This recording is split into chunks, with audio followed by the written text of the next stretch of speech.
ಇರಾನ್ನ ಅತಿ ದೊಡ್ಡ ನಗರಿ ಇಸ್ಫಹಾನ್ನ ಟಾರ್ಗೆಟ್ ಮಾಡಿ ಈಗ ದಾಳಿಯನ್ನ ನಡೆಸ್ತಾ ಇರುವಂತದ್ದು ಅಮೆರಿಕ.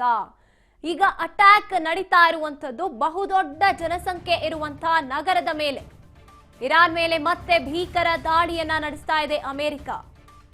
ಅತಿ ದೊಡ್ಡ ನಗರಿ ಇಸ್ಫಹಾನ್ ಮೇಲೆ ಅಮೆರಿಕ ಅಟ್ಯಾಕ್ ಮಾಡಿದೆ. ಇಸ್ಫಹಾನ್ ನಗರದ ಹಲವಾರು ಕಡೆಗಳಲ್ಲಿ ಈಗ ದಿಢೀರ್ ಸ್ಫೋಟ ಸದ್ದು ಮಾಡ್ತಾ ಇದೆ. ಬಂಕರ್ ಬಸ್ಟರ್ ಬಾಂಬ್ ಅಟ್ಯಾಕ್ ನಡೆಸಿರುವಂತದ್ದು. ಬರೋಬ್ಬರಿ 907 ಕೆಜಿ ಬಂಕರ್ ಬಸ್ಟರ್ ಬಾಂಬ್ ಬಳಸಲಾಗಿದೆ. ಅತಿ ಹೆಚ್ಚು ಸೇನಾ ನೆಲೆಗಳನ್ನ ಹೊಂದಿದೆ ಈ ನಗರ. ಅದಕ್ಕಾಗಿ ಸುಮಾರು ಅಣ್ವಸ್ತ್ರ ಕೇಂದ್ರಗಳನ್ನ ಗುರಿಯಾಗಿಸಿ ದಾಳಿ ನಡೆಸಲಾಗ್ತಾ ಇದೆ. ಸುಮಾರು 540 ಯುರೇನಿಯಂ ಸಂಗ್ರಹಗಾರವೇ ಈಗ ಟಾರ್ಗೆಟ್ ಆಗಿರುವಂತದ್ದು. ಯಾಕೆ ಇಸ್ಫಹಾನ್ ಅನ್ನ ಟಾರ್ಗೆಟ್ ಮಾಡಿದೆ ಅಮೆರಿಕ ಅಂದ್ರೆ, ಅತ್ಯಂತ ಸೇನಾ ನೆಲೆಗಳು ಇರುವಂತದ್ದು ಈ ನಗರದಲ್ಲಿ. ಈ ನಗರದಲ್ಲಿ ಒಳಪಡುವಂತ ಏನೇನು ಸೇನಾ ನೆಲೆಗಳಿರ್ಬೋದು, ಇನ್ನು ಯುರೇನಿಯಂ ಸಂಗ್ರಹಗಾರ ಕೂಡ ಇರುವಂತದ್ದು ಇಲ್ಲಿ. ಯುರೇನಿಯಂ ಬಗ್ಗೆ ನಿಮಗೆ ಗೊತ್ತೇ ಇರುತ್ತೆ.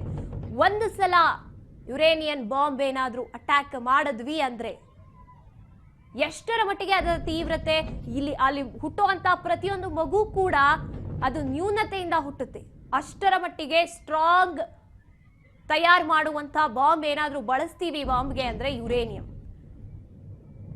ಹಿರೋಶಿಮಾ ನಾಗಸಾಕಿಯಲ್ಲಿ ಯುರೇನಿಯಂ ಬಳಸಿ ತಯಾರಾಗಿದ್ದಂತಹ ಬಾಂಬ್ ಬ್ಲಾಸ್ಟ್ ಆಗಿ ಎಷ್ಟರ ಪರಿಣಾಮ ಬೀರ್ತಿದೆ ಅಂತ ನಿಮಗೆ ಗೊತ್ತೇ ಇರುತ್ತೆ. ಹಾಗಾಗಿ ಅತಿ ಹೆಚ್ಚು ಸೇನಾ ನೆಲೆಗಳನ್ನ ಹೊಂದಿರುವಂತ ಅತಿ ದೊಡ್ಡ ನಗರ ಇರಾನ್ದು ಈ ಇಸ್ಫಹಾನ್. ಇನ್ನು ಜನತೆ ಹಾನಿ ಆಗ್ತಾರೆ. ಈ ವಿಚಾರವನ್ನ ನೋಡ್ತಾ ಹೋದಾಗ ಅತಿ ಹೆಚ್ಚು ಜನಸಂಖ್ಯೆ ಇರುವಂತದ್ದು ಕೂಡ ಇಲ್ಲೇ. 23 ಲಕ್ಷಕ್ಕೂ ಹೆಚ್ಚು ಜನಸಾಮಾನ್ಯರು ಬದುಕ್ತಾ ಇರುವಂತ ಇಸ್ಫಹಾನ್ ನಗರ. ಈಗ ಅದನ್ನೇ ಟಾರ್ಗೆಟ್ ಮಾಡ್ತಾ ಇರುವಂತದ್ದು ಅಮೆರಿಕ.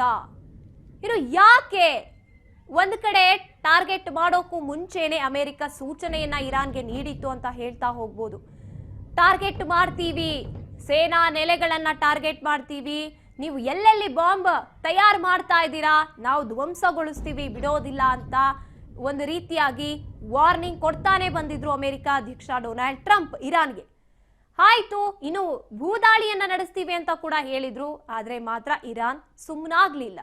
ಇರಾನ್ ತನ್ನ ಪ್ರತಿದಾಳಿಯನ್ನ ಎಷ್ಟು ತೀವ್ರತೆಯಿಂದ ಮಾಡ್ತಾ ಬರ್ತಾ ಇದೆಯೋ ಈಗ ಅಷ್ಟೇ ಗುರಿಯಾಗಿಸ್ಕೊಂಡು ದಾಳಿಯನ್ನ ಮುಂದುವರಿಸ್ತಾ ಇದೆ ಅಮೆರಿಕ. ಇಸ್ರೇಲ್ ಟೆಹರಾನ್ನ ಹಲವು ಕಡೆಗಳಲ್ಲಿ ಇಸ್ರೇಲ್ ಅಟ್ಯಾಕ್ ನ ಈಗ ಮುಂದುವರಿಸಿದೆ. ಅದೇ ರೀತಿಯಾಗಿ ರಾಕ್ ಟೆಹರಾನ್ನ ಹಲವು ಕಡೆಗಳಲ್ಲಿ ಸ್ಫೋಟ ಉಂಟಾಗ್ತಿದೆ. ಇನ್ನು ಸ್ಫೋಟದಿಂದಾಗಿ ಮುಗಿಲೆತ್ತರಕ್ಕೆ ಧೂಳು ಹಬ್ತಾ ಇರುವಂತದ್ದು.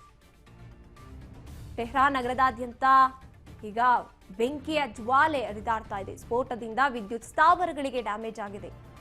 ಇನ್ನು ಪೂರ್ವ ಟೆಹರಾನ್ನಲ್ಲಿನ ವಿದ್ಯುತ್ ಸ್ಥಾವರಗಳಿಗೆ ಹೊಡೆತ ಬೀಳ್ತಾ ಇದೆ.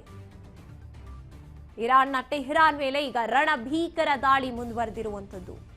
ಇಸ್ರೇಲ್ ಮಾಡ್ತಾ ಇರುವಂತ ಅಟ್ಯಾಕ್ ಇದು.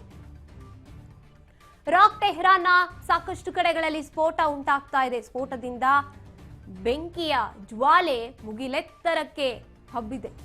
ನಗರದಾದ್ಯಂತ ವಿದ್ಯುತ್ ಸಂಪರ್ಕ ಕೂಡ ಕಡಿತವಾಗಿರುವಂತದ್ದು. ಇನ್ನು ಅಲ್ಲಿನ ಜನತೆಯನ್ನ ನೋಡ್ತಾ ಹೋದಾಗ ತತ್ತರಿಸಿ ಹೋಗ್ತಾ ಇದ್ದಾರೆ. ಯಾವ ಟೈಮಲ್ಲಿ ಏನಾಗುತ್ತೆ ಅಂತ ಗೊತ್ತಾಗ್ತಾ ಇಲ್ಲ. ಒಂದ್ ಕಡೆ ಅಮೆರಿಕ ದಾಳಿಯನ್ನ ನಡೆಸ್ತಾ ಇರುವಂತದ್ದು, ಎಲ್ಲೆಲ್ಲಿ ಯುರೇನಿಯಂ ಅನ್ನ ಬಳಸಲಾಗುತ್ತೆ, ಬಾಂಬ್ ತಯಾರಿಕೆಯನ್ನ ನಡೆಸಲಾಗ್ತಾ ಇದೆ. ಇಸ್ಫಹಾನ್ ಅನ್ನುವಂತ ನಗರವನ್ನ ಟಾರ್ಗೆಟ್ ಮಾಡ್ತಾ ಇದ್ರೆ ಅಲ್ಲಿನ ಜನತೆಗೆ ಹಾನಿಯನ್ನ ಮಾಡೋದಕ್ಕೆ ಅಮೆರಿಕ ಮುಂದಾಗ್ತಿದ್ರೆ ಈಗ ಟೆಹರಾನ್ ಮೇಲೆ ರಣಭೀಕರ ದಾಳಿಯನ್ನ ಈ ಕಡೆಯಿಂದ ಇಸ್ರೇಲ್ ಈಗ ಸುಮ್ಮನೆ ಇರೋಕೆ ಬಿಡ್ತಾ ಇಲ್ಲ. ಇರಾನ್ನ ವಾರ್ನಿಂಗ್ ಕೊಟ್ಟಂತೇನೆ ಈಗ ಸಂಧಾನದ ಅವಕಾಶವನ್ನು ಕೂಡ ಒಂದ್ ರೀತಿಯಾಗಿ ಟ್ರಂಪ್ ಇರಾನ್ಗೆ ನೀಡಿದ್ರು. ಸಂಧಾನಕ್ಕೆ ಒಪ್ಕೊಳ್ಳಿ, ಈಗಲೇ ಸುಮ್ಮನಾಗೋಣ ಅಂದ್ರೆ ಸಂಧಾನಕ್ಕೆ ಒಪ್ಕೊಳ್ಳೋದಕ್ಕೆ ಇರಾನ್ ಯಾಕೆ ತಯಾರಿಲ್ಲ ಅಂದ್ರೆ ಅಮೆರಿಕ ಇಸ್ರೇಲ್ಗೆ ದಾಸನಾಗ್ಬೇಕಾಗತ್ತೆ. ಇರಾನ್ ಅವ್ರು ಹೇಳದ್ನೆಲ್ಲ ಕೇಳ್ಕೊಂಡು ತಲೆ ಅಲ್ಲಾಡಿಸ್ಕೊಂಡು ಇರ್ಬೇಕಾಗತ್ತೆ. ಅದಕ್ಕಾಗಿನೇ ಇಲ್ಲ, ನೀವು ಹೇಳಿದಾಗೆಲ್ಲ ಕೇಳ್ಕೊಂಡಿರೋದಕ್ಕೆ ನಮ್ಗೆ ಆಗೋದಿಲ್ಲ, ಅಣ್ವಸ್ತ್ರಗಳನ್ನೆಲ್ಲ ನಾವು ದಾನ ಮಾಡಿಬಿಟ್ಟು ಕೈಲಾಗ್ದಿರೋರ್ ತರ ಕೂರೋಕ್ಕಾಗೋದಿಲ್ಲ ಅಂತ ಇರಾನ್ ತನ್ನ ದಾಳಿಯನ್ನ ಮುಂದುವರಿಸ್ತಾ ಇದೆ. ಇರಾನ್ಗೆ ಸಪೋರ್ಟ್ ರಷ್ಯಾ ಚೀನಾ ಮಾಡ್ತಿದೆ ಅಂತ ಕೂಡ ಮಾಧ್ಯಮಗಳಲ್ಲಿ ಅಂದ್ರೆ ಆ ರಾಷ್ಟ್ರಗಳ ಮಾಧ್ಯಮಗಳು ಹೇಳ್ತಾ ಇರುವಂತದ್ದು. ಅದಕ್ಕೇನೆ ಅಷ್ಟು ಸ್ಟ್ರಾಂಗ್ ಆಗಿರುವಂಥದ್ದು. ಇನ್ನು ಇರಾಕ್ ಟೆಹರಾನ್ನ ಹಲವಾರು ಕಡೆಗಳಲ್ಲಿ ಸ್ಫೋಟವಾಗ್ತಾ ಇದೆ. ಈಗ ಇರಾನ್ ಕೂಡ ಸುಮ್ಮನಿರ್ತಾ ಇಲ್ಲ. ಆದ್ರೂ ಕೂಡ ಇರಾನ್ ಸಾಕಷ್ಟು ನಷ್ಟವನ್ನ ಕೂಡ ಅನುಭವಿಸ್ತಾ ಇದೆ. ಎಷ್ಟೋ ಜನಕ್ಕೆ ಈಗ ಮನೆಯಿಂದ ಹೊರಗೆ ಹೋದ್ರೆ ವಾಪಸ್ ಒಳಗೆ ಹೋಗ್ತೀವಿ ಅನ್ನೋ ನಂಬಿಕೆ ಸಿಗ್ತಾ ಇಲ್ಲ. ಕರೆಂಟ್ ಸ್ಥಗಿತವಾಗ್ತಾ ಇದೆ.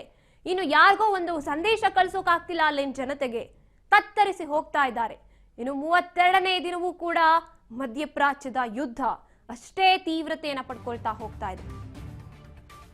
ಇನ್ನು ಕರಾಡ್ನಲ್ಲಿ ಸರ್ಕಾರವನ್ನ ಬೆಂಬಲಿಸಿ ಜಾಥಾ ಮಾಡ್ತಾ ಇರುವಂತದ್ದು, ಇರಾನ್ ಸರ್ಕಾರವನ್ನ ಬೆಂಬಲಿಸಿ ಸಾವಿರಾರು ಜನರು ಬೃಹತ್ ಜಾಥಾ ಕೈಗೊಂಡಿದ್ದಾರೆ. ಪರಿಸ್ಥಿತಿ ನಿಭಾಯಿಸುವಂತ ಧೈರ್ಯ ನಮ್ಮಲ್ಲಿರ್ಲಿ ಅಂತ ಘೋಷವಾಕ್ಯಗಳನ್ನ ಕೂಗ್ಕೊಂಡು 32ನೇ ದಿನ ಕೂಡ ಅಷ್ಟೇ ತೀವ್ರತೆಯನ್ನ ಪಡ್ಕೊಂಡು ಹೋಗ್ತಾ ಇದೆ ಈ ಯುದ್ಧ. ಇರಾನ್ನ ಕರಾಜ್ನಲ್ಲಿ ಇರಾನ್ ಸರ್ಕಾರಕ್ಕೆ ನಮ್ಮ ಬೆಂಬಲ ಇದೆ ಅಂತ ಸಾವಿರಾರು ಜನ ಜಾಥಾ ಕೈಗೊಂಡಿದ್ದಾರೆ. ಎಂದ್ರೆ ಈ ಪರಿಸ್ಥಿತಿಯನ್ನ ಎದುರಿಸೋಣ, ಆ ಶಕ್ತಿ ನಮ್ಮಲ್ಲಿದೆ, ಆ ಧೈರ್ಯ ನಮ್ಮಲ್ಲಿದೆ, ಹೋರಾಡೋಣ, ಜಯಗಳಿಸೋಣ ಅಂತ ಅಲ್ಲಿನ ಜನತೆ ಕೂಡ ಸರ್ಕಾರಕ್ಕೆ ಸಪೋರ್ಟ್ ಮಾಡ್ತಾ ಇರುವಂಥದ್ದು. ಅಂದ್ರೆ ಇರಾನ್ ಸರ್ಕಾರದ ಮೇಲೆ ಜನತೆಗೆ ಒಂದು ರೀತಿಯಾಗಿ ಎಷ್ಟರ ಮಟ್ಟಿಗೆ ನಂಬಿಕೆ ಇದೆ ಅನ್ನೋದನ್ನ ನಾವು ನೋಡ್ಬೇಕಾಗುತ್ತೆ. ಇನ್ನು ಇರಾನ್ನಲ್ಲಿ ಸಾಕಷ್ಟು ಬೇರೆ ರಾಷ್ಟ್ರಗಳಿಂದ ಹೋಗಿರುವಂತವ್ರು, ಫಾರ್ ಎಕ್ಸಾಂಪಲ್ ನಮ್ಮ ಭಾರತೀಯರೇ ಅಲ್ಲಿ ಅನುಭವಿಸ್ತಾ ಇರೋದನ್ನ ನಾವು ನೋಡ್ತಾ ಇದ್ದೀವಿ. ಎಷ್ಟೋ ಜನ ವಾಪಸ್ ಆಗ್ತಿದ್ದಾರೆ. ಆದ್ರೂ ಕೂಡ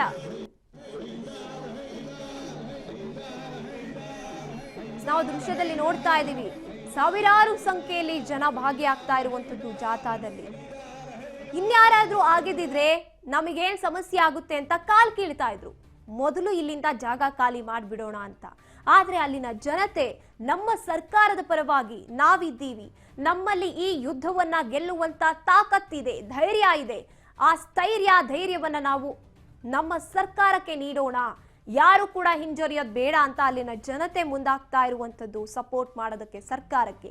ಇದನ್ನೆಲ್ಲ ನೋಡ್ತಾ ಇದ್ರೆ ನಿಜಕ್ಕೂ ಕೂಡ ಇರಾನ್ಗೆ ಎಷ್ಟರ ಮಟ್ಟಿಗೆ ಸಪೋರ್ಟ್ ಸಿಗ್ತಾ ಇದೆ ಜನತೆಯಿಂದ ಅನ್ನೋದನ್ನ ನಾವು ಗಮನಿಸಬೇಕಾಗುತ್ತೆ. ಇನ್ನು ಇಸ್ರೇಲ್ನ ಬೈತ್ ಶೆಮೆಶ್ ಮೇಲೆ ಮಿಸೈಲ್ ಅಟ್ಯಾಕ್ ಮಾಡ್ತಾ ಇರುವಂತದ್ದು. ಜೆರುಸಲೆಂನ 30 ಕಿಲೋಮೀಟರ್ ದೂರದಲ್ಲಿ ಬೈತ್ ಶೆಮೆಶ್ ಇದೆ. ಇಸ್ರೇಲ್ ಮೇಲೆ ಇರಾನ್ ಈಗ ದಾಳಿಯನ್ನ ಮುಂದುವರಿಸಿರುವಂತದ್ದು, ಭೀಕರ ದಾಳಿಯನ್ನ ಮುಂದುವರಿಸಿದೆ. ಇಸ್ರೇಲ್ನ ಶಕ್ತಿಶಾಲಿ ಏರ್ ಡಿಫೆನ್ಸ್ ಸಿಸ್ಟಮ್ಗೆ ಹಾನಿ ಆಗ್ತಾ ಇದೆ. ಈ ಕಡೆ ಇರಾನ್ ಕೂಡ ಸುಮ್ಮನಿರ್ತಾ ಇಲ್ಲ. ಒಂದ್ ಕಡೆ ಇರಾನ್ನ ಜನತೆ ನಾವು ಗೆಲ್ಲೋಣ, ಈ ಧೈರ್ಯ ನಮಗಿದೆ, ಈ ಯುದ್ಧವನ್ನ ಎದುರಿಸೋಣ ಅಂತ ಜನತೆ ಮುಂದಾಗ್ತಿದ್ರೆ, ಈ ಕಡೆ ಸೇನಾ ಪಡೆ ಕೂಡ ಸುಮ್ಮನಾಗ್ತಾ ಇಲ್ಲ, ಭೀಕರ ದಾಳಿಯನ್ನ ಮುಂದುವರಿಸ್ತಾ ಇದ್ದಾರೆ. ಇಸ್ರೇಲ್ನ ಜೆರುಸಲೆಂನಲ್ಲಿ ಈಗ ದಾಳಿಯನ್ನ ಮುಂದುವರಿಸಿರುವಂತದ್ದು. ನಿರಂತರ ಮಿಸೈಲ್ ಅಟ್ಯಾಕ್ ಮಾಡ್ತಾ ಇದೆ ಇಸ್ರೇಲ್ ಮೇಲೆ ಇರಾನ್. ಈಗ ಅದೇ ರೀತಿಯಾಗಿ ಈಗ ಇರಾನ್ ಎಲ್ಲಿ ಸೇನಾ ನೆಲೆಗಳಿದೆ ಅಲ್ಲಿ ದಾಳಿಯನ್ನ ನಡೆಸ್ತಾ ಇರುವಂತದ್ದು. ಅಮೆರಿಕ ಒಂದ್ ಕಡೆ ದಾಳಿ ಮಾಡ್ತಾ ಇದೆ, ಈ ಕಡೆ ಇಸ್ರೇಲ್ ಒಂದ್ ಕಡೆ ಅಟ್ಯಾಕ್ ಮಾಡ್ತಾ ಇದೆ. ಆದ್ರೂ ಕೂಡ ಇರಾನ್ ಸೇನಾ ಪಡೆಗಳು ಸುಮ್ಮನಿರ್ತಾ ಇಲ್ಲ. ನಾವು ದಾಳಿಯನ್ನ ಮುಂದುವರಿಸ್ತೀವಿ. ಈಗ ಅಮೆರಿಕ ಇಸ್ರೇಲ್ ದಾಳಿಗೆ ನಾವು ಪ್ರತ್ಯುತ್ತರವನ್ನ ನೀಡ್ತೀವಿ ಅಂತ ಶಕ್ತಿಶಾಲಿ ಏರ್ ಡಿಫೆನ್ಸ್ ಸಿಸ್ಟಮ್ಸ್ ಎಲ್ಲೆಲ್ಲಿರುತ್ತೆ ಅಲ್ಲೇ ದಾಳಿಯನ್ನ ನಡೆಸ್ತಾ ಇರುವಂತದ್ದು. ಇಸ್ರೇಲ್ಗೆ ಜೆರುಸಲೆಂ ಎಂಥ ಪ್ರಮುಖ ನಗರ, ಅಲ್ಲಿ ಏನೇನು ಇವಾಗ ಸೇನಾ ನೆಲೆಗಳಾಗಿರ್ಬೋದು ಎಲ್ಲವೂ ಕೂಡ ಇರುವಂಥದ್ದು ಜೆರುಸಲೆಂನಲ್ಲಿ. ಈಗ ಅಲ್ಲಿ ಅಟ್ಯಾಕ್ ಮುಂದುವರಿಸಿದೆ